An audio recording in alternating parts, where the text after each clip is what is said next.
중앙당 연수인가 뭐 있지 않아요? 있어요. 홍천인데 이거 끝나자마자 갈까 했다가 약속이 2개가 더 생겨가지고 그러니까 차를 지금 맡기고 오셨어요? 국내에서 출발한 지 얼마 안 되는 오, 또 한번 잡아야지.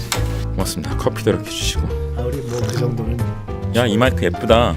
이게 감도도 좋고 범자가 무슨 범자죠? 호랑이라는 뜻의 범은 한자가 없습니다. 디스 타이거네? 누나들은 뭐예요? 푸른 매, 꽃매. 원래 이범이 유명했는데 몇 년 전부터 김범이 훨씬 유명해져서 김범 누구죠? 뭐 이런 거 잘 모르시는구나. 몰라. 김민석도 뜬 김민석 많아요. 스케이트, 수영, 뭐 가수, 탤런트 바빠요 아주. 한글로 성함 가지신 분 처음이네. 저보다 조금 어린 세대부터는 꽤 늘었어요. 한글로 된. 그렇지. 근데 저희 저 때는, 이름은 저희 때는 드물었죠. 아버님이 머리를 많이 쓰신 이름이죠. 한글이면서 한자가 한자가 있겠거니 하고, 예. 생각을 하는.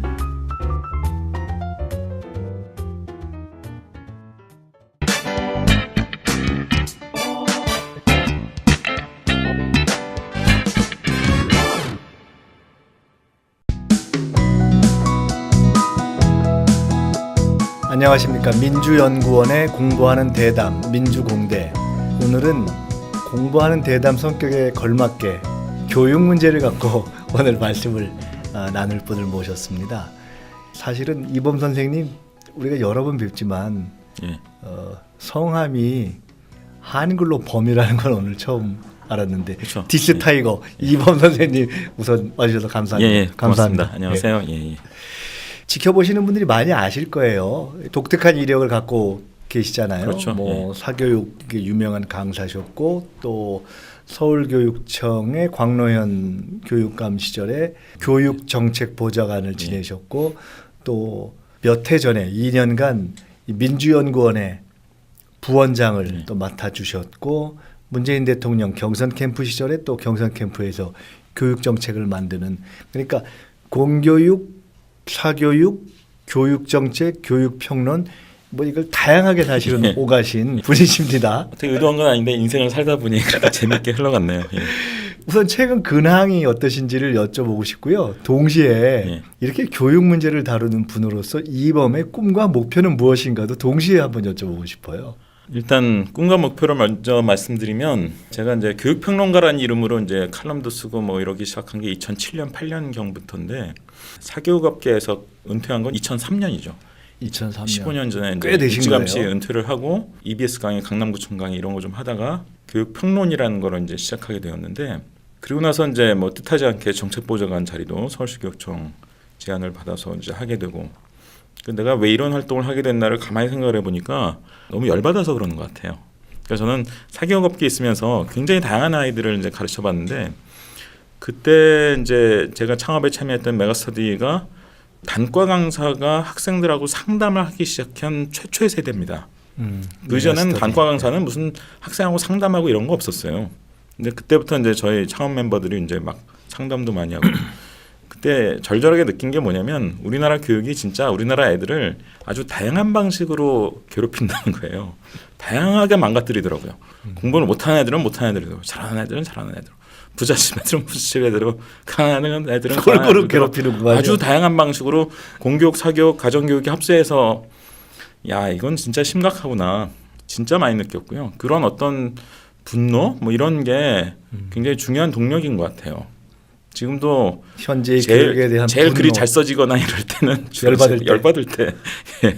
요즘은 이제 대선 끝나고서는 전 자유몸이 됐고요. 저는 원래 정치인이 되거나 이런 꿈을 가진 사람이 전혀 아니에요. 하지만 이제 여의도에서 한 2, 3년간의 그 정치적 경험은 굉장히 저한테는 자양분이 됐고, 좀 새로운 일을 하려고 좀 준비를 하고 있는데 사실 무슨 일을 할 건지는 좀 극비입니다. 예. 아 그래요? 예. 곧 드러날 겁니다. 궁금한데. 예. 아주 뭐 황당한 일은 아닙니다. 근데 예. 어쨌든 유명한 학원 강사, EBS 강사를 거쳐서 아까 얘기했던 어떤 공교육에서 정책보좌관, 게다가 어떤 대선 후보의 정책을 만드는 일, 예. 또 당신은 제1야당이지만 어쨌든 주요 정당의 어떤 교육 정책을 다루는 어떤 연구원 부원장, 정말 스펙트럼이 다양해요. 글도 쓰시고. 제가 가끔 교육 문제를 얘기할 때마다 관련된 분들한테 묻는 질문이 있어요. 도대체 교육부 장관은 어떤 사람이 하는 게 제일 좋습니까? 라는 질문이에요. 무슨 얘기냐면 교육에 대해서 고민 안 하는 사람 없고 교육에 대해서 한마디 못할 사람 없고 당사자가 아닌 사람이 없지 않습니까? 그런데 교수가 맞는 건지 교사가 맞는 건지 교육학 박사가 맞는 건지 학부모가 맞는 건지 교육도 경제다 이러니까 경제학자가 맞는 건지 우문일 수 있지만 도대체 어떤 경력, 어떤 자격을 갖춘 사람이 교육부 장관을 하는 게 좋을까요? 뭐 일률적으로 말하기는 어렵겠지만 저는 교수 출신은 조금 한계가 있는 편이라고 봐요. 왜냐하면 대개 대학 교수 오래 하신 분들이 초중고 교육이 어떤 식으로 진행되는지 잘 모르시는 경우가 많습니다. 심지어 교대사범대 교수들도 그런 경우들이 종종 나타나요. 왜냐하면 자기가 그 안에서 생활하지 않거든요. 그래서 요즘 이제 진보 교육감들 상당히 많아졌고, 뭐 지금 교육부 장관이 이제 교육감을 5년이나 하시던 분이잖아요. 뭐 이런 것들이 저는 굉장히 중요한 어떤 기회라고 봐요. 어떻게든 현장 감각이 있어야 된다는 그렇죠. 말씀이네요. 예. 물론 김상곤 장관 뭐 여러 가지 뭐 정책에 대한 뭐 비판론도 있고 뭐 저도 일부 뭐 그렇게 생각하는 부분은 있습니다만 그럼에도 불구하고 어쨌든 초중고 교육의 현장에서 뭔가를 만들어 봤고 그리고 그 상황을 잘 이해하고 있는 이런 경력을 가진 분들이 교육부 장관 하는 게 이제 굉장히 중요한 거라고 보고요. 초중고 교육의 현장 감각이 있어야 한다. 근데 이제 지금 이제 교육부 권한을 자꾸 시도교육청으로 넘긴다고 하잖아요. 그럼 얘기가 좀 달라지겠죠. 교육부 권한이 충분히 시도교육청 쪽으로 넘어간다면 그럼 이제 교육부의 제일 중요한 영역은 대학 교육이 됩니다. 그런 상황이 된다면 이제 대학 교육 쪽에 더 밝은 분 이런 분이 또 필요할 수도 있겠죠. 근데 지금으로서는 어쨌든 아직은 겁니다. 아닌 거니까. 또 다시 굉장히 우문일 수 있는 포괄적 질문을 또 하나 먼저 좀 드려볼게요. 우리나라 교육 문제라고 하면 너무나 많은 걸 담고 있잖아요. 어젠가 뉴스에 사교육비가 또 한 번 천정을 쳤다 지금 이렇게 나오지 않습니까? 우리나라의 교육 문제라고 할 때 너무나 많은 측면들이 있을 수 있는데 제일 큰 문제, 도대체 교육 문제라고 하는 것이 뭐냐라고 하면 어디서부터 문제다 이렇게 정의를 하시고 시작하시나요? 우리나라 교육 문제가 한 가지면 사실 좀 쉬워요. 파악하기도 쉽고 좀 대안을 얘기하기도 어쨌든 쉬워지는데 두세 가지 정도가 겹쳐 있습니다.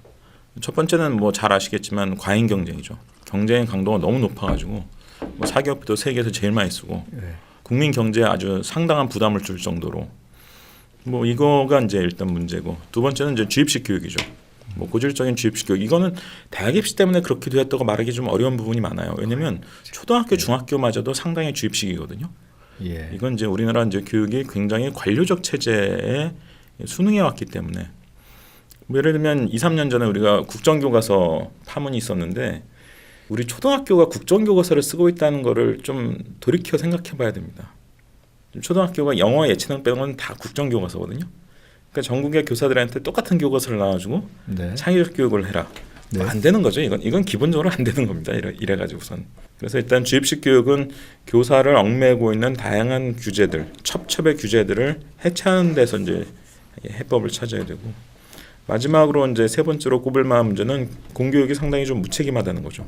그 설명 더 들어가기 전에 지금 과잉 경쟁, 주입식 교육, 공교육의 무책임 이렇게 말씀을 해주셨어요. 우선 세 가지를 몸뒤에 놓고 다시 또 질문을 좁혀볼게요. 도대체 교육의 문제가 뭐냐 이랬는데 그럼 공교육의 문제가 뭐냐 이렇게 또 한번 여쭤보고 싶은데 아주 쉽게 우리나라 공교육이 다 문제가 있다 그러잖아요.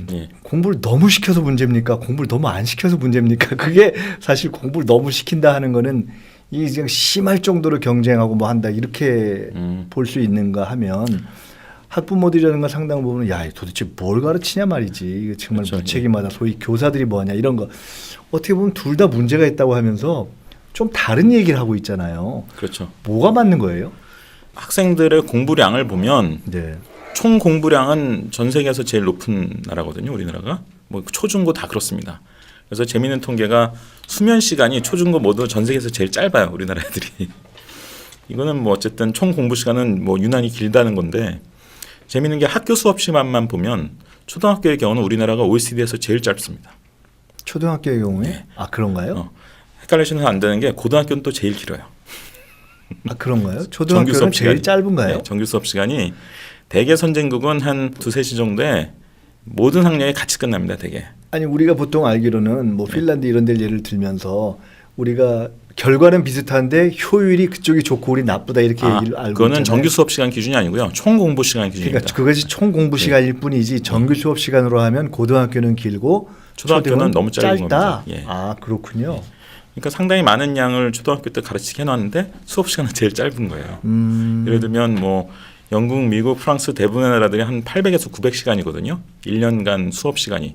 시수 즉 1교시, 2교시 기준이 아니라 아워 기준으로 다 이제 계산을 했을 때 8, 900시간 정도 되는데 우리나라는 막 600 몇십 시간, 700시간 요 정도밖에 안 됩니다. 굉장히 짧은 거죠. 결국 많은 양을 소화하게 해놨는데 수업 시간은 짧고 예. 그러니까 굉장히 좀 부실하게 진행될 수밖에 없는 측면이 있죠. 그러면은 역으로 제가 조금 전에 드렸던 질문, 공교육이 공부를 너무 시켜서 그러냐, 너무 덜 시켜서 그러냐. 그러니까 경쟁이 공교육이 좀 이중 플레이를 하고 있는 거죠. 공교육이 양면이 다 있다. 예, 목표를 뚜렷하게 제시해야 되거든요. 공교육의 목표는 뭐다? 물론 모든 애들이 공부를 잘하게 할 수는 없지만 최소한 뭐 제때 옷 입혀서 애를 학교에 보내주면 우리가 요 정도는 기본적으로 확보해주겠다. 이걸 이제 흔히 최저학력이라고 하는데 이거를 명확하게 설정을 하고 그 수준의 목표 관리는 해야 되는 거거든요. 근데 흔히 예. 우리는 지금 질문에서는 야 공부를 너무 시키고 경쟁이 너무 심하게 해서 문제냐 아니면 너무 덜 시켜서 문제냐 이렇게 질문을 했는데 그에 대해서 적정 수준이라는 것이 있다고 볼 때 그런 적정한 공교육을 해야 된다. 그렇게 충실하게 해야 된다 말씀하셨잖아요. 그러니까 공교육이 기본은 확보해줘야 된다는 거죠. 기본은 그 확보해줘야 이상의 된다. 무슨 과열 경쟁을 다 공교육에 책임져 줄 수는 없죠. 물론 사실 이 우리나라 대입 경쟁은 제로섬 게임이잖아요. 누군가의 명문대 가면 누군가 또 못 가는 거잖아요. 제로섬 게임인데 그거에 필요한 최적화된 수단을 모두 공교육이 제공한다는 것은 말이 안 되는 거예요. 이 제로섬 게임에서. 그러니까 그걸 다 공교육이 책임질 수는 없지만 예를 들면 우리나라 초등학교 졸업할 때 영어 단어를 몇 단어를 익히게 돼 있을 것 같습니까? 우리나라 교육 과정에 이런 거 아는 분 진짜 있나요? 없습니다. 우리나라 교육 과정에 나와 있어요. 아, 그래요? 500단어입니다. 그러니까 응용까지 치면 800단어예요. 기본이 500단어입니다. 근데 이 500단어가 뭔지 아무도 모릅니다. 아, 그래요? 학부모도 모르고 학생도 모르고 심지어 교사도 모르는 경우가 많아요. 교과서에 나와 있지도 않아요. 너희들 6학년 졸업하기 전에 이거는 꼭 익혀야 된다 이런 게 그래요? 나와 있지도 않습니다. 그러니까 수업은 하지만 그 교사들이 사실 냉정하게 보면 얘는 그 수준에 도저히 도달 안 되겠다 내버려두면 이런 애들이 있거든요. 그럼 그거는 그거를 채워줘야 학교에서 되잖아요. 그럼요. 보완을 해줘야 되는데 전혀 그런 게 없죠. 예. 그러면 한편으로는 너무 경쟁적인 것도 문제지만 또 한편으로는 너무 공부를 덜 시키는 것 그렇죠. 또 예. 동시에 문제다. 일단 이렇게 기본 목표 관리는 해줘야 되는데 얘기할 학교에서 수 있고. 관리라는 걸 하지 않습니다. 여기가 너무 길어지긴 하지만 근데 통상 이것이 우리가 흔히 교육에 대한 진보적인 관점에서 얘기하는 사람들, 보수적인 관점에서 얘기하는 사람들에 따라서 그 진단 자체가 조금 갈라져 있는 거 아닌가요? 그렇죠. 제가 교육평론이라는 걸 처음 시작할 무렵에 한 10년 전에 아주 인상적이었던 게 사교육과 관련된 토론회에 가보면 보수적인 분들은 공교육이 부실해서 사교육이 벌어지는 거니까 공교육을 강화해야 된다. 아니면 공부를 너무 덜 시켜서 문제다. 예. 예. 그리고 진보적인 분들은 이제 과열 경쟁, 대입 경쟁 이것 때문에 그런 거니까 경쟁을 완화하는 뭐 그런 특단의 대책을 세워야 된다. 이런 식으로 얘기하는데 결국 어느 쪽이 맞냐? 제가 보기엔 둘 다 맞는 말이에요. 과열 경쟁도 아주 심각한 문제고 이거 국가적으로 해결해야 되지만 공교육이 부실하기도 하거든요, 사실. 우리의 어쨌든 학교에 제때 보내놓으면 기본 수준은 관리를 해줘야 될 거 아니에요. 근데 그게 안 된다는 거죠. 그러면 하여간 논의의 출발을 여러 사람이 여러 측면에서 문제를 제기하지만 우리는 공교육의 문제점에 대해서 한편으로는 경쟁이 과하다는 것과 한편으로는 공교육이 좀 부실해서 기본선을 못 채워주고 있는 측면이 있다라는 예. 양면이 다 있다라는 것을 일단 전제해놓고 예. 하나하나 그럼 들어가 보겠습니다.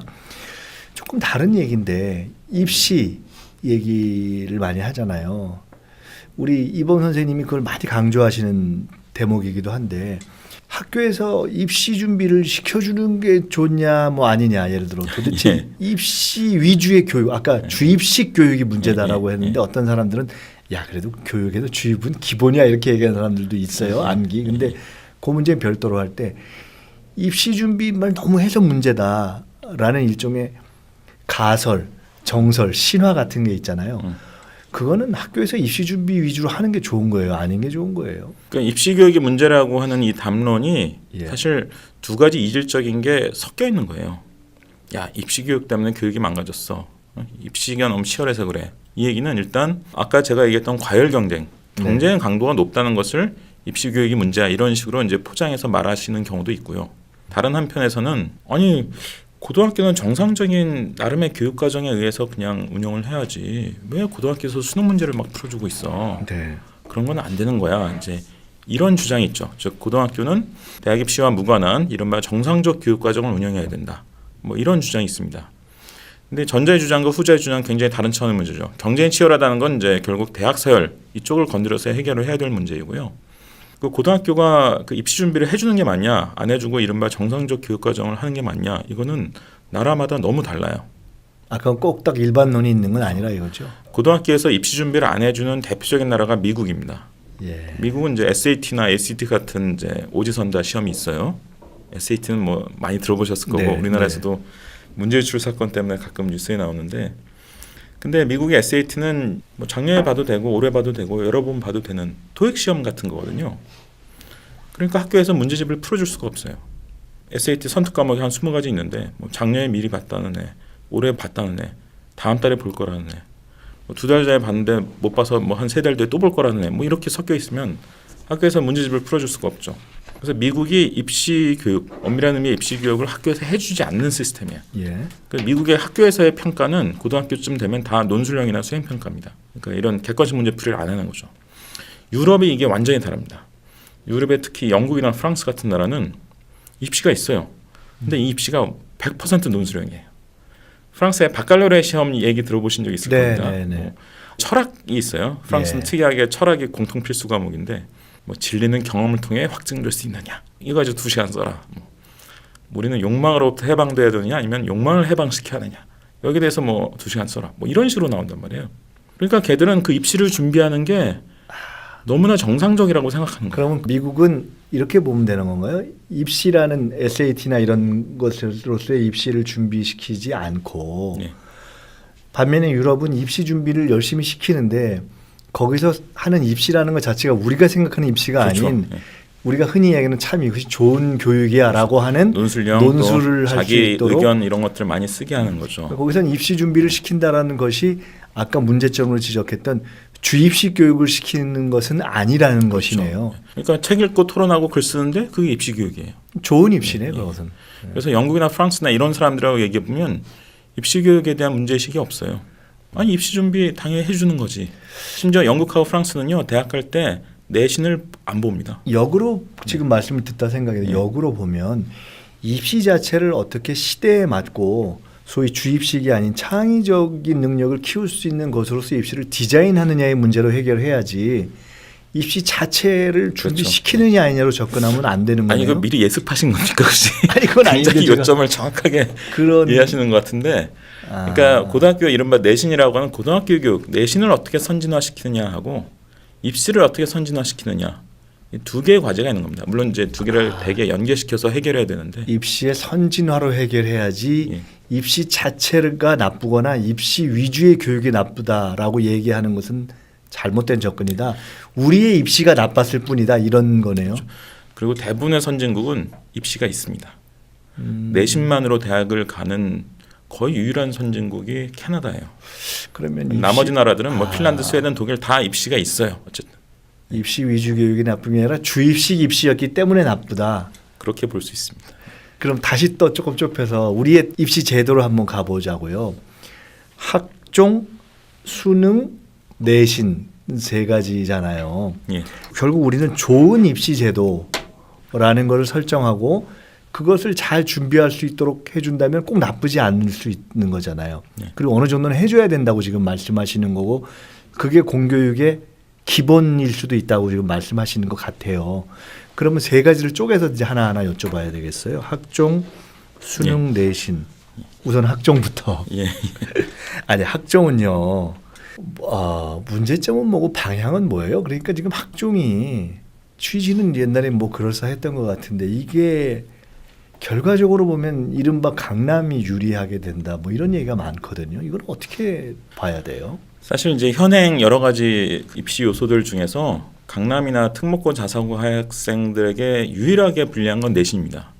우리나라 내신은 상대평가 내신이기 때문에 공부 잘하는 애들이 모여있는 그런 지역이나 학교에서 내신을 매기면 이 학생들은 자동으로 불리하죠. 강남의 학종과 수능은 유리하고 내신만 불리할 수 있다. 결과적으로. 꼭 그렇진 않아요. 학종에도 내신이 들어가거든요. 네, 학종에도 중요한 요소로 예. 내신이 들어가니까 꼭 학종 전체가 유리하다 불리하다고 말할 수는 없는데 학종의 비내신 분야와 그렇죠.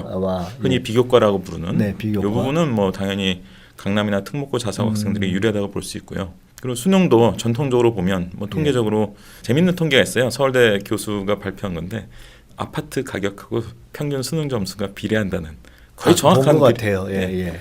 예, 재작년인가 나왔던 서울대 예, 경제학과 예. 교수가 발표한 논문인데 뭐 그런 추세가 나타나죠. 근데 그러면 학종은 결과적으로는 디자인 자체에 불공평성이 있어서 그럴 거 아니에요. 불공평, 뭐 불공정. 그렇죠. 예. 그럼 그건 어떻게 해야 되는 거예요? 그러니까 학종이라는 건 기본적으로 이제 미국식 입학사정관제를 예. 들여서 조금 이제 손을 본 건데, 예. 근데 기본적으로 비교과를 반영한다는 것이 굉장히 위험한 발상일 수 있어요.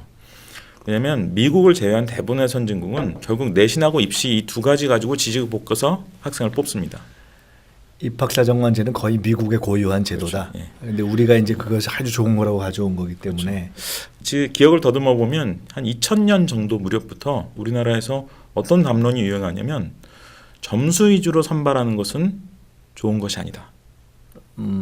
입시 위주가 나쁘다 뭐 이런 것처럼 점수 위주. 점수를 가지고 이렇게 선발하는 건 좋은 것이 아니다. 뭔가 점수 이외에 좀 다른 것들을 섞어 종합적 좀 포괄적으로 평가를 해야 봐서 된다. 예. 그래서 이제 이 아이의 잠재력 뭐 이런 것들을 종합적으로 볼 수 있는 이게 이제 미국이 입학사정관제를 좋게 포장할 때 그렇게 표현하거든요. 네.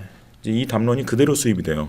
그래서 아시겠지만 2000년대는 우리나라에서 이제 자율과 규제보다는 자율이 좋지. 이제 이런 식의 약간 신자유주의적 담론이 굉장히 유행하고 이랬을 시절에 이게 이제 대학 자율 담론과 결합합니다. 그래서 입학사정관제 드라이브를 건 게 물론 입학사정관제라는 용어는 이제 노무현 정부 때 처음 네. 만들었지만 네. 노무현 정부 때는 이제 정원의 전형 정도에서 한 것이었고요. 예.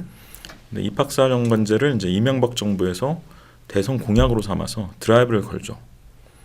근데 그때는 그래도 막 늘어나는 단계 초기 단계였기 때문에 그렇게 크게 탈이 나진 않았어요. 근데 이게 점점 늘어서 박근혜 정부 정도 되니까 굉장히 이제 그 전체 정원 비율 중에서도 입학사정관제 즉 학종이 차지하는 비율이 높아지거든요. 그러니까 이제 드디어 아니 내신은 그래도 나름 좀 기회가 공평하다고 볼 수 있는데 어쨌든 학교에서 가르치는 거 가지고 평가하니까 비교과는 너무 불공정한 거거든요. 이를테면 비교과 중에 교내 경시대회가 들어가는데 경시대회를 하나 준비하는 애하고 부모와 사교육의 도움을 받아서 한 5개 준비하는 애는 전혀 불공평하단 말이에요. 예. 그렇다면 학교 정규 동아리 말고 또 자율 동아리라는 게 있는데 부모와 사교육 도움 받아서 자율 동아리를 뭐 2개, 3개, 4개 하는 학생들은 정규 동아리 겨우 하나 하는 학생하고 굉장히 불공평하단 말이에요. 현실적으로 우리 현지에서 비교과라는 것은 부모와 사교육 뭐 이런 뭔가 교육 외적인 백그라운드가 작용하지 않으면 안 되니까 예. 기본적으로 불공정한 운동장이다. 사실 미국에서도 불공정한 겁니다 이게.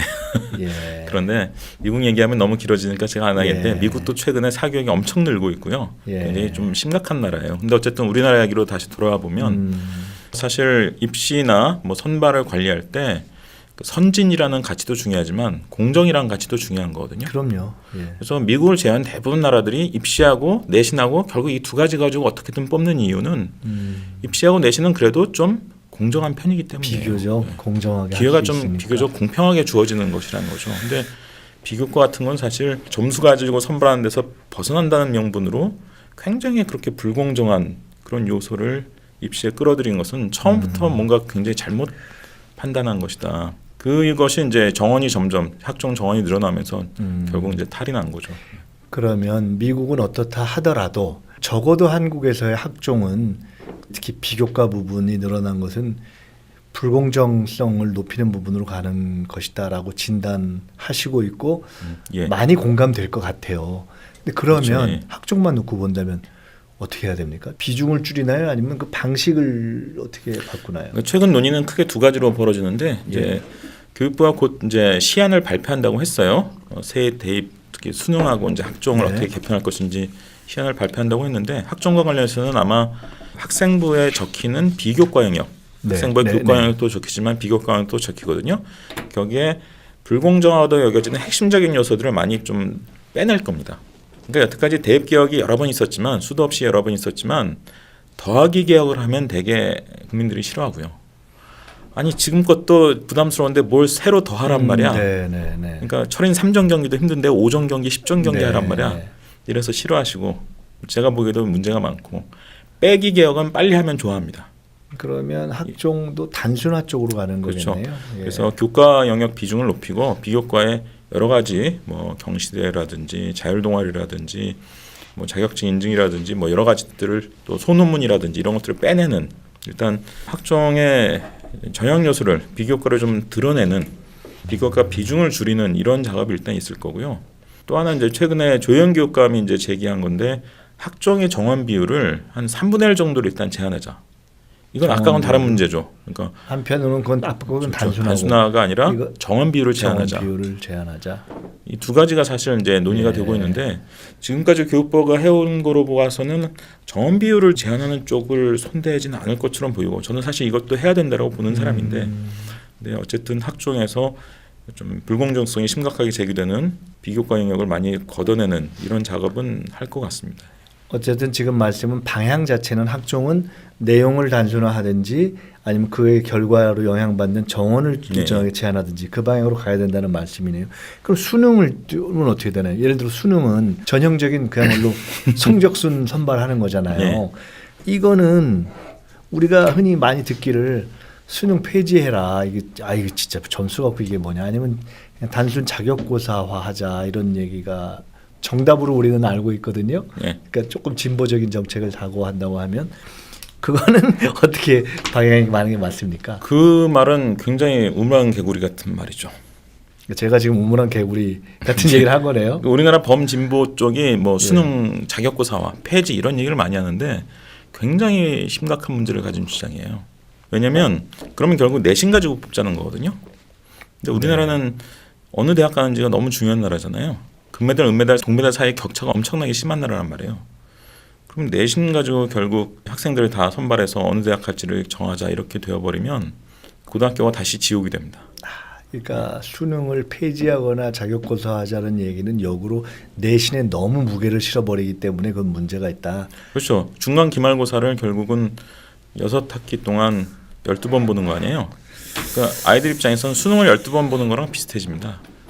그러니까 결국 경쟁 압력을 줄이는 정책은 그 나름대로 해야 되는데 일단 이와 무관하게 입시라는 게 왜 존재하는지를 다시 생각을 해봐야 돼요.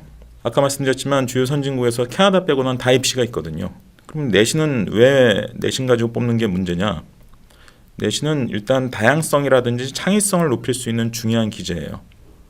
그러니까 우리나라 내신은 이게 획일적이어서 문제인데 이를테면 뭐 서구 선진국 같은 경우는 이를테면 뭐 임진왜란을 가르친다. 그러면 어떤 교사는 난중일기를 읽히고 그거 가지고 토론시키고 그거 가지고 평가를 해요. 근데 또 같은 학교에 있다 할지라도 다른 교사는 임진왜란 가르칠 때 조선왕조실록을 읽히면서 그와 관련해서 뭐 역할극을 시키고 토론을 시키고 뭐 논술형으로 평가하고 이렇게 합니다. 또 다른 교사는 뭐 예를 들어 카레노르를 읽고 그걸 실제 역사 사료하고 대조해보게 시키고 뭐 이런 식으로 서구 선진국의 내신은 다 다양성이 특징이에요.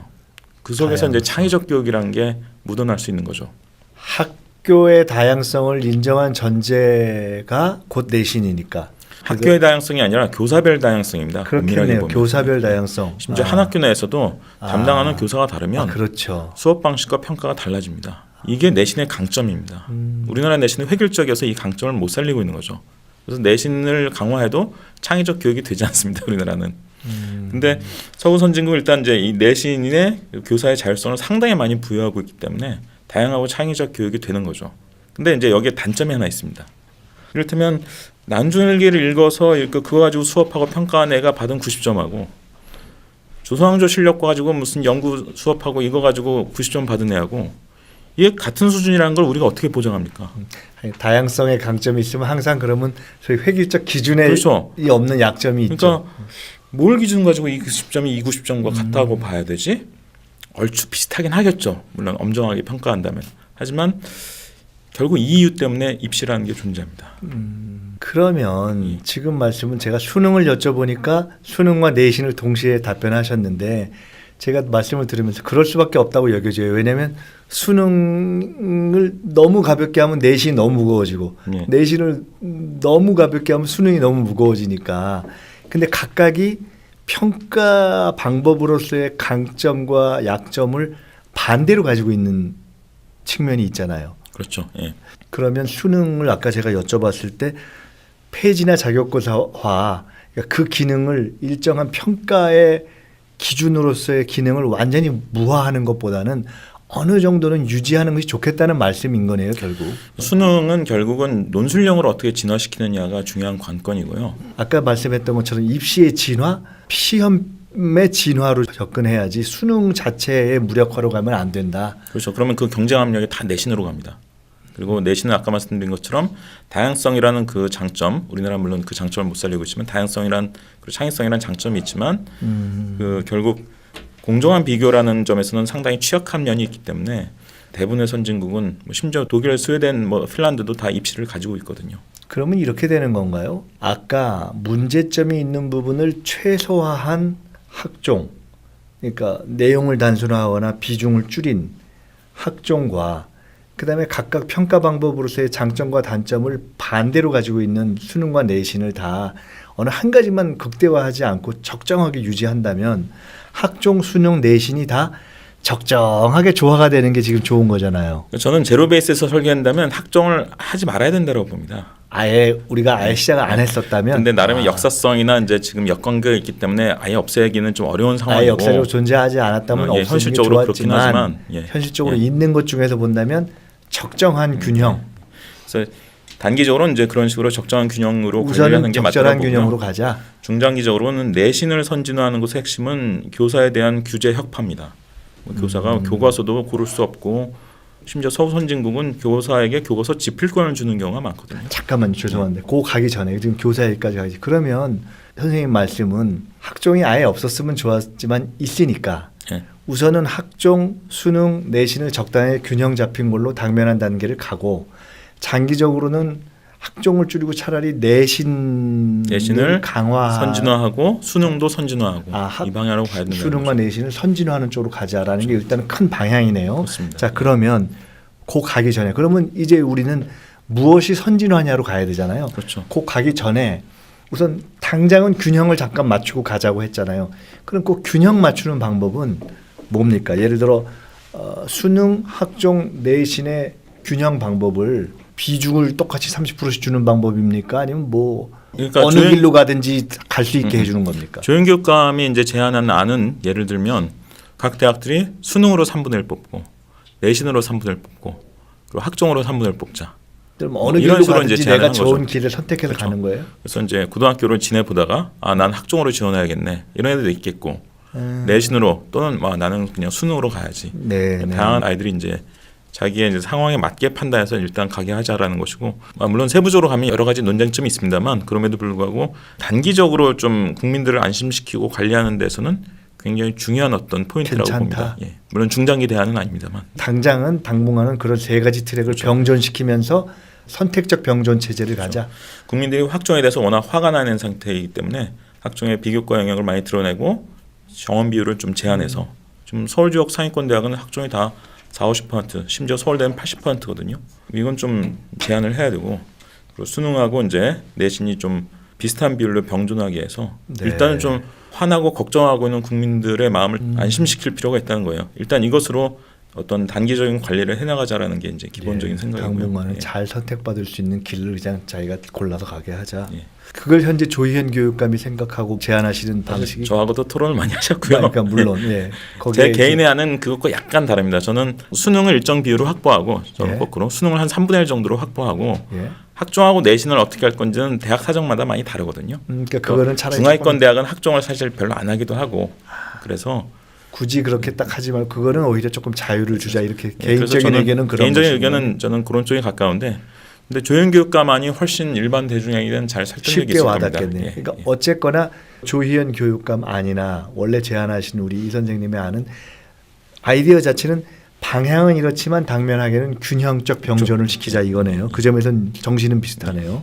그럼 거기서 이제 하나 남는 문제가 아까 어느 정도 힌트는 나왔습니다만은 수능의 선진화, 내신의 선진화라는 그럼 선진화라는 게 이제 남아 있잖아요. 그렇죠. 얼마 전에 그런 책을 본 것 같은데 도대체 시험을 어떻게 좋은 시험으로 바꾸느냐 이게 핵심이다. 뭐 그런 류의 책을 한번 본 것 아마 같아요. 대한민국의 시험 아닙니까? 맞아요. 이혜정 그 교수가 쓴. 책이었는데. 예. 자 그러면 문제는 그럼 시험을 아까 뭐 바칼로레아 이런 말씀도 하셨잖아요. 어떤 시험 체계, 내신이 됐건 수능이 됐건 어떤 시험 체계로 가는 게 좋은 건가요? 일단 입시는 되게 지필 평가잖아요.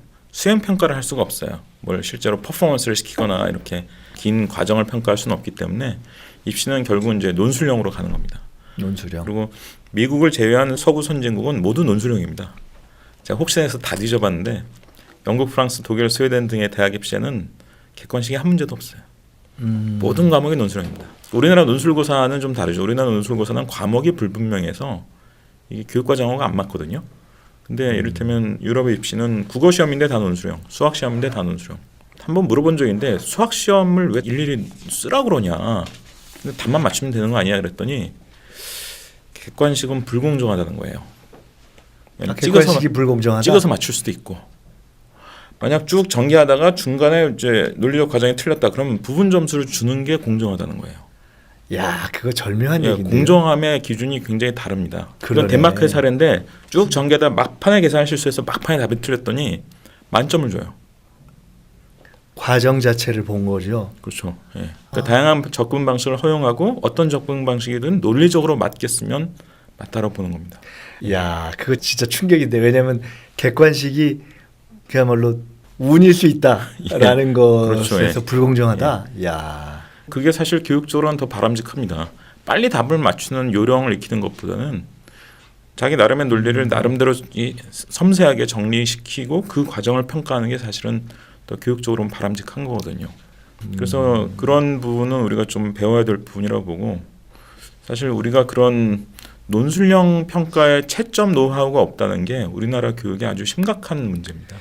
그럼 그러니까 그 부분을 내신이건 수능이건 계속 이제 그걸 우리가 진화시키고 발전시켜 가야 되잖아요. 그럼 그 이슈만 한번 잠깐 여쭤보면 논술형 평가 방식을 그 자체를 계속 연구하고 우리 방식을 어떻게 이걸 비교해서 더 객관화할 거냐 꼼꼼하게 이제 그럼 예를 들어 논술형을 평가하는 데 있어서도 이제 포인트를 잘 잡아서 평가를 해야 될 거 아니에요.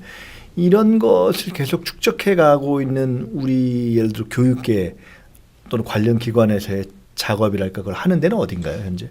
없습니다. 없어요? 네. 단연코 없다라고 말씀드릴 수 있어요. 저도 뭐 이 문제를 굉장히 오랫동안 추적하고 들여다봤기 때문에 굉장히 자신 있게 중요한 말씀드릴 수 문제잖아요. 있는데 그래서 이제 최근에 교육지책으로 제주교육청, 충남교육청 이런 데서 IB 인터내셔널 바칼로레아를 한국어판으로 도입하겠다. 뭐 이런 이제 선언을 하고 지금 7, 8개 교육청들이 거기 관심을 두고 있거든요. 바칼로레아는 이제 프랑스 제도고요. 네. 인터내셔널 바칼로레아는 스위스에 본부가 있고 이제 각 나라 학교들이 이제 채택하는 건데 여태까지는 영어판, 프랑스어판, 뭐 스페인어판 이렇게만 있어서 우리나라에서는 도입할 수가 없었어요. 근데 국제학교 이런 데는 있죠. 근데 일본이 IB 본부랑 계약해서 일본어판을 이걸 번역해서 일본어판을 만들어서 아베가 그걸 일본 고등학교에 지금 보급을 하고 있어요. 그 우리 입장에서는 상당히 아까 그런 어떤 시험의 선진화라는 측면에서는 우선 상당히 참고해야 될 거의 일차적인 제도겠는데요. 그래서 3월 말에 제주교육감과 충남교육감이 싱가포르에 가서 IB 본부 회장을 만나요. 그래서 잘하면 이제 그걸 출발점으로 해서 MOU 같은 게 체결이 될 텐데 IB 도입의 가장 중요한 의미는 채점 인력을 양성하는 거예요. 우리에게 네. 그 노하우가 없고 그걸 너무 오랫동안 우리는 방치해 왔거든요.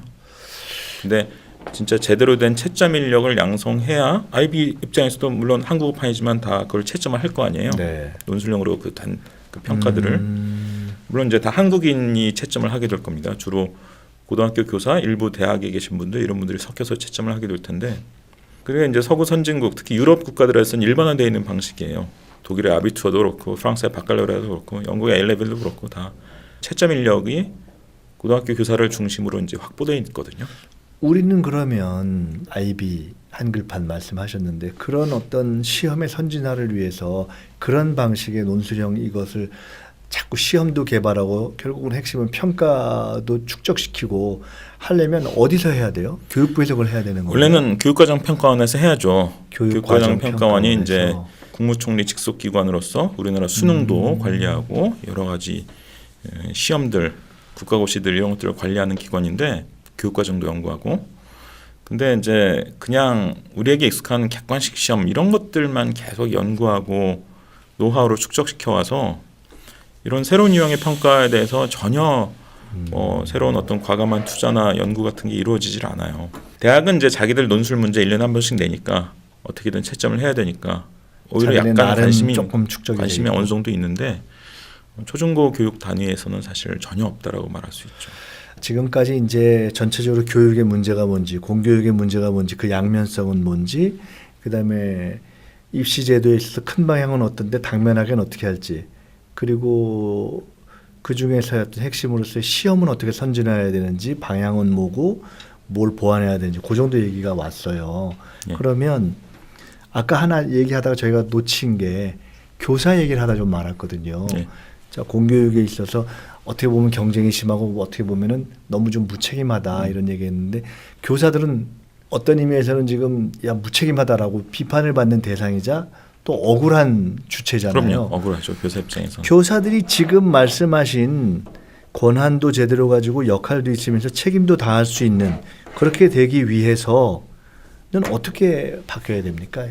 지금 우리가 보통 많이 알기는 야 교사가 하는 일이 얼마나 많은데 뭐 행정 업무 해야 될 게 많고 내야 될 게 많고 예. 그래서 정상적으로 못 된다 이런 얘기는 우리가 이제 보통 많이 듣고 있거든요. 예. 근데 어떻게 뭐가 바뀌어야 됩니까? 제가 이제 사교육계에서 일을 하다가 공교육을 들여다보기 시작하면서 가장 깜짝 놀랐던 게 뭐였냐면 우리나라 교사들한테 자기가 몇 학년 무슨 과목을 담당해야 될지 이걸 언제 알려주냐.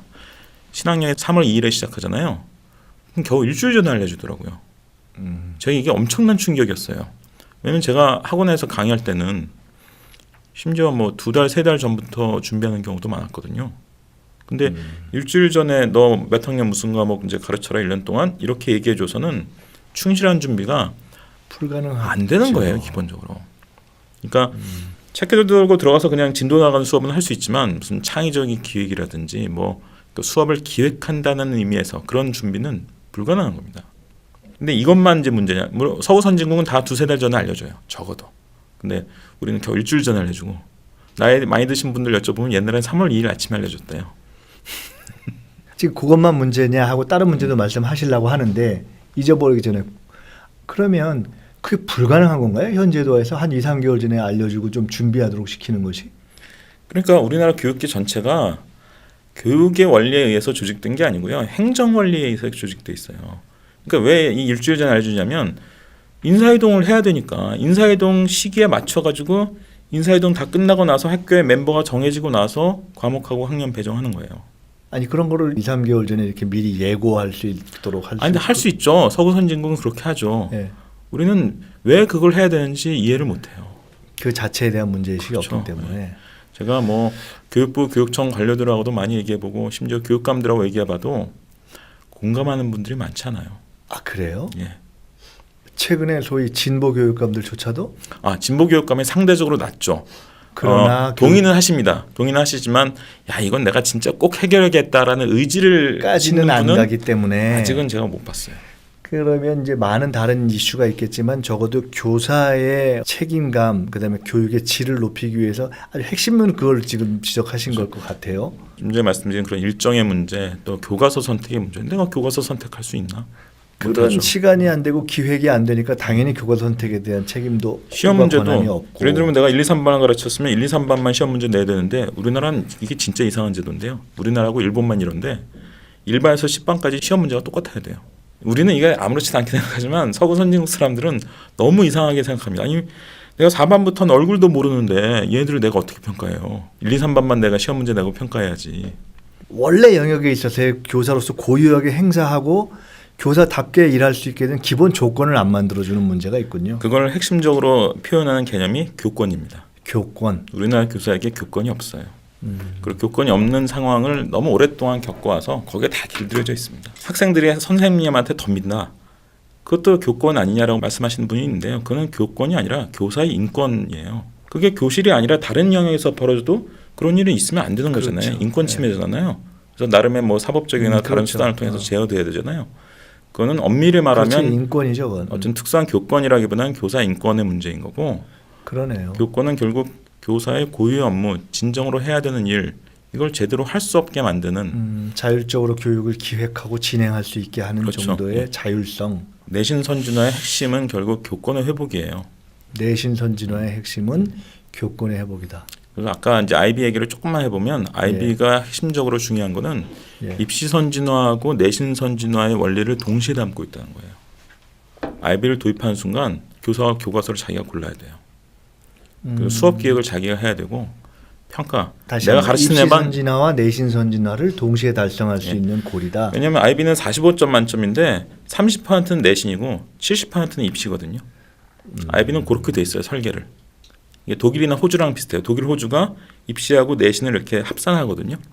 그래서 이제 대학에 진학하는데 IB는 기본적으로 내신 30%, 입시 70% 이렇게 이제 구성이 되어 있기 때문에 내신 선진화 원리를 같이 담고 있어요. 그래서 IB를 도입하는 순간 교과서를 자기가 심지어 집필할 수도 있고 뭐 채택할 수도 있고 시험 문제도 자기가 가르친 애들만 내야 되고 이런 또 여러 가지 이제 추가의 가이드가 있는데 이게 이제 사실은 우리에게 너무나 익숙하지 않았던 어떤 제대로 된 교권 이것을 이제 전제로 설계한 거죠. 큰 틀에 대한 이야기는 조금 한 것 같고요. 굉장히 중요한 말씀도 한 것 같고 세부적인 이슈 한 두세 가지만 좀 짚고 마무리를 하시면 좋겠는데 방과 후 뭐 영어 교육 이런 거 포함해서 이거 뭐 줄인다 뭐 없앤다 하는 거 갖고 막 시비가 좀 있었잖아요. 결론적으로는 그건 어떻게 해야 되나요? 당분간 유지하는 게 맞나요? 아까 말씀하신 야, 기본은 해줘야 된다라는 거에 비춰보면 학부모들 입장은 야 이건 해줘야 되는 거 아니야? 그러니까 저는 영어 교육을 언제 시작하는 게 좋느냐 이거는 정확한 답이 없다라고 봐요. 전문가들도 의견이 갈리고요. 나라마다도 다릅니다. 근데 대개 선진국들이 1학년에서 3학년 사이에 시작합니다. 우리가 이제 3학년에 시작하거든요. 그러니까 뭐 3학년이니까 좀 늦은 편이라는 느낌이 들 수는 있습니다만 3학년 때 시작하는 선진국도 상당히 많아요. 그러니까 뭐 이게 꼭 잘못된 거다 3학년 때 시작하는 게 이렇게 말할 수는 없습니다. 그래서 저는 이 영어 교육 관련된 논란을 시작 시기와 관련된 논의로 국한시키면 뭐 답이 안 나온다고 보고요. 결국은 1학년 때 시작하든 3학년 때 시작하든 언제 공교육을 시작하든 간에 결국 공교육이 어느 수준까지 일정 수준 책임을 져줄 수 있느냐. 예를 들어 500단이나 700단이나 정해놨으면 그 정도는 맞춰줘야 된다. 일반인 이해하기 쉬운 게 이제 어휘 수니까 단어 수니까 제가 단어 수 가지고 자꾸 얘기하는데 물론 그것만을 의미하는 건 아닙니다만 사실 가르쳐 보면 알거든요. 얘가 최저 학력에 좀 도달하는데 어려움을 겪고 있는 그런 수준이라는 아이들이 보입니다. 그러면 교육 선진국인 핀란드나 독일 같은 데서 뭘 하냐? 심지어 남겨서 공부도 시킵니다. 그러니까 그거는 아까 쭉 말씀하신 것에 비춰서 우리가 추측할 수 있는 거지만 그런 문제가 있는 것까지는 해주는 것이 맞다 이런 뜻이네요. 그렇죠. 그리고 제가 외국 교육 전문가들한테 많이 물어보면 일주일에 2시간 또는 5, 6학년 되면 3시간 수업을 하는데 2시간, 3시간 외국어를 접하면 배워지느냐? 저는 아니라고 합니다. 그 정도의 노출 시간으로는 외국어 배워지지 않는다는 거예요. 그러면 추가 노출 시간을 확보해야 되는데 방법이 3가지 있거든요. 수업을 늘리든가 숙제를 주든가 아니면은 온라인 뭐 이런 다른 미디어적 수단을 활용할 필요가 있어요.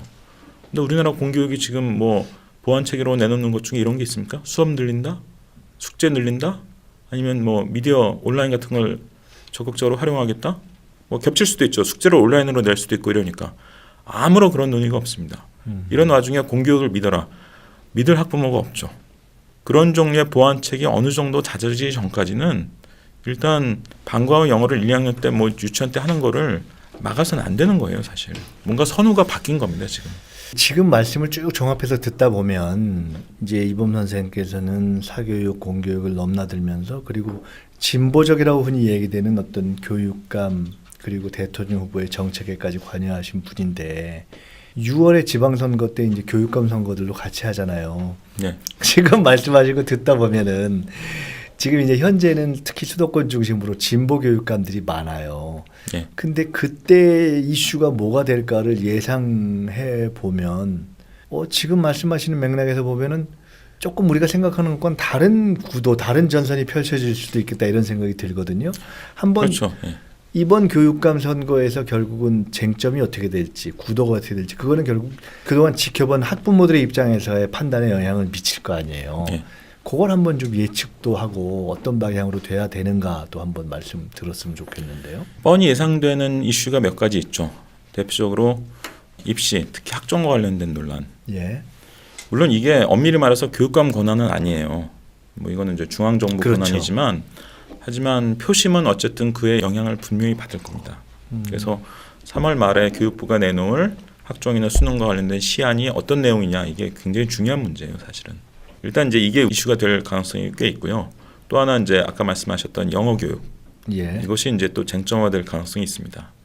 일정하게 유지를 시켜주느냐 마느냐. 예. 주의할 건 사실 초등 1, 2학년 때 반과 영어를 금지하자 이거에는 보수 교육감들도 사실 동의를 했어요.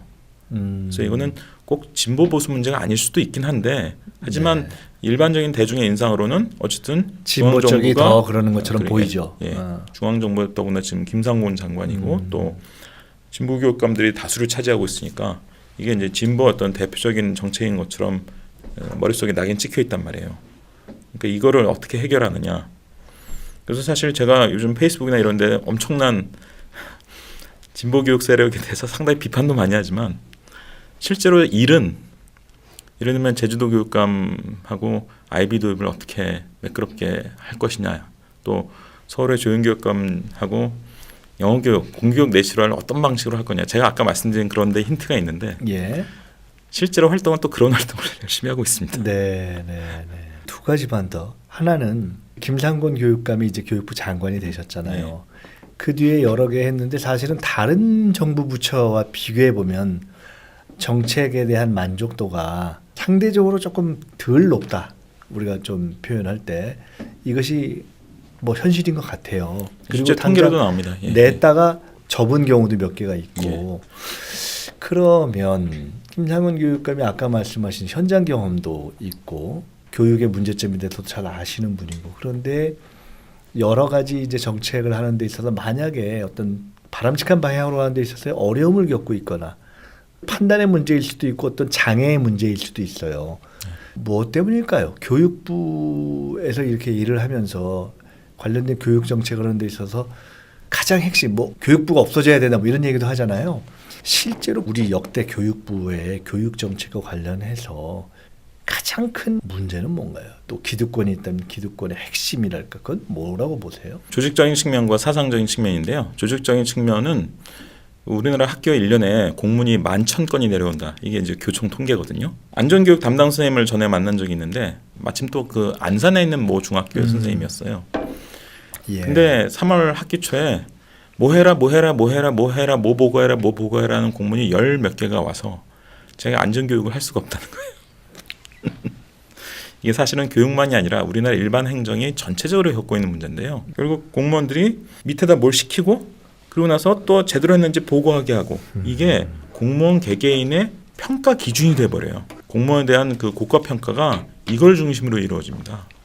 그러니까 결국 교육부의 공무원 수가 많아질수록 학교에는 부담만 주는 거죠. 제가 핀란드 분들한테 여쭤본 적이 있거든요.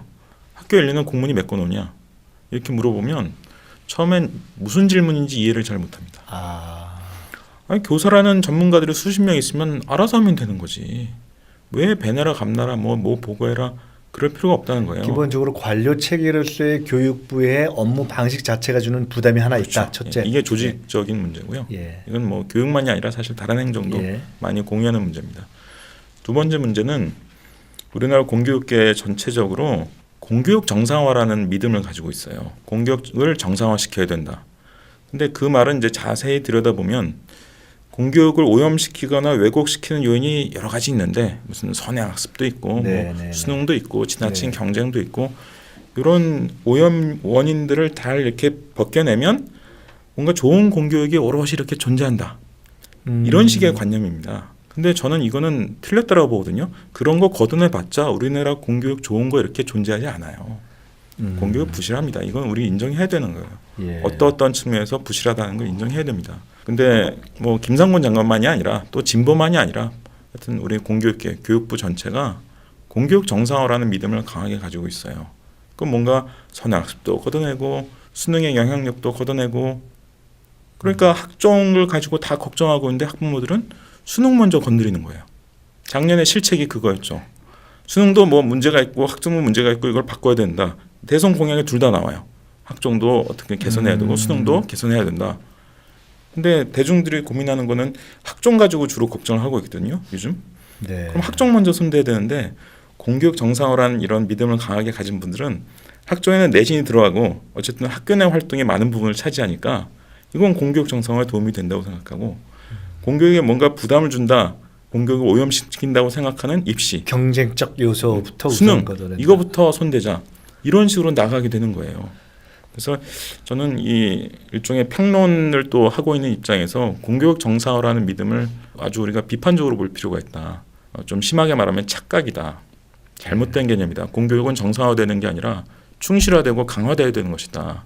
패러다임을 바꿔야 된다고 저는 주장을 하고 있죠. 그러니까 처음 드렸던 질문에서의 조직의 문제와 네, 사상의 문제 두 가지가 문제의 같이 양면성 중에 있다는 공교육 겁니다. 충실화라는 새로운 틀에서 보자 한 것으로 사실 이제 마지막 질문도 연결되는 것 같습니다. 끝으로 말이죠. 아까 누가 도대체 교육부 장관이 되는 게 좋을까요? 라고 질문을 했을 때는 교육 정책을 만드는데 사실은 학부모도 당사자고 학생도 당사자라는 네, 것. 네. 뭐 모든 정책의 당사자가 사실은 국민이긴 하지만 상대적으로 훨씬 더. 그런데 그들이 교육 정책에 미치는 어떤 영향력, 결정 과정에 어떤 참여하는 방법 이런 것이 너무 수동적이고 객체화된다라는 문제가 있는 것 같아요. 그렇죠. 그래서 저희가 이런 생각을 해봤어요. 저희가 연구원에서 전에 탈원전 갖고 공론화 이런 그렇죠. 논의를 했는데 왜 그런 우리 사회에서 해결해야 될 어떤 공론화 이슈를 가령 예를 들어 10개를 선정한다면 도대체 우리나라 교육 정책은 그런 공론화의 영역에 들어가면 어떨까? 예를 들어 학부모 또는 학생들이 더 참여해서 제가 왜 이 생각을 했냐면 얼마 전에 이재정 교육감님을 뵀을 때 예. 9시 등교에 대한 생각을 학생들의 요구로부터 이렇게 받아들여서 정책화했다고 하더라고요. 네. 그렇다면 학종, 수능, 내신의 문제점 또는 적정한 균형 방법 이런 등등에 대해서 교육의 방향에 대해서 조금 더 학생과 학부모들이 참여하게 되는 방식을 고민해 볼 수는 없나요? 그런 건 한번 생각 안 해보셨나요? 입시와 관련해서 말씀을 드리면 지금 단기적으로 나름의 균형책을 세워야 되는 건 교육부 책임이라고 봐요. 네. 그건 단기적으로 긴급해야 되는 일이기 때문에. 하지만 중장기, 예를 들면 2022년 고1부터 고교학점제가 전면 시행되기로 돼 있거든요. 네. 그러면 이제 내신도 절대평가로 바뀔 거고 여러 가지 변화가 있을 거란 말이에요. 얘들이 겪게 되는 입시가 2025학년도 입시예요. 이걸 어떻게 할 거냐? 네. 이거는 한 2, 3년짜리 공론화를 해야 된다고 봅니다. 그러니까 단기적으로 긴급히 문제가 되는 걸 걷어내고 국민을 안심시키는 거는 빨리 교육부가 우선 해야 하고. 되지만 지금 하기로 되어 있고 하지만 예를 들면 2025학년도 이후의 입시는 어떻게 할 거냐? 그건 지금 공론을 해야 그렇죠. 되는 거네요. 그건 지금부터 공론화를 해야 된다고 봐요. 저희가 우리 사회가 고민해야 될 공론화 이슈를 뭔가 정말 한 10가지 잡아봐야 된다. 그리고 그중에 특히 교육과 관련한 부분은 그렇게 학생과 학부모들이 참여하는 공론화가 필요하다 이런 생각을 해보고 있거든요. 그렇죠. 이런 부분을 정리하는데 전직 부원장으로서 아니 꼭 좀 지금 마지막 말씀하신 이슈를 포함해서 한번 결국 조금 이후의 문제 2025년 문제는 지금부터 공론화하는 것을 해야 된다는 거니까 그걸 어떻게 조금 더 디자인하면 좋을지에 대한 말씀을 요거 끝나고 저희들이 계속해서 좀 들었으면 좋겠다는 말씀 드리면서요. 예, 언제든 불러주십시오. 예, 감사합니다. 다시 한번 오늘 말씀 감사드리고요. 우리 모두가 함께 고민하는 교육의 문제 오늘 정말 다양한 영역에서 그리고 제가 이렇게 늘 몇 해 전부터 뵈면서 이렇게 다양한 부분을 본인은 열받아서라고 표현했지만 이렇게 집요하게 사실은 파고들고 이론적 정책적으로 노력해 주는 분이 그렇게 많지 않은데 그러한 열정을 계속 유지해 주셔서 대단히 감사하다는 말씀 드리고요. 계속 그 열정이 현실에서 저희들의 이 고통을 좀 더는 방향으로 현실화가 계속 됐으면 좋겠다는 말씀을 드리면서 오늘 민주공대 마치도록 하겠습니다. 감사합니다. 예, 고맙습니다.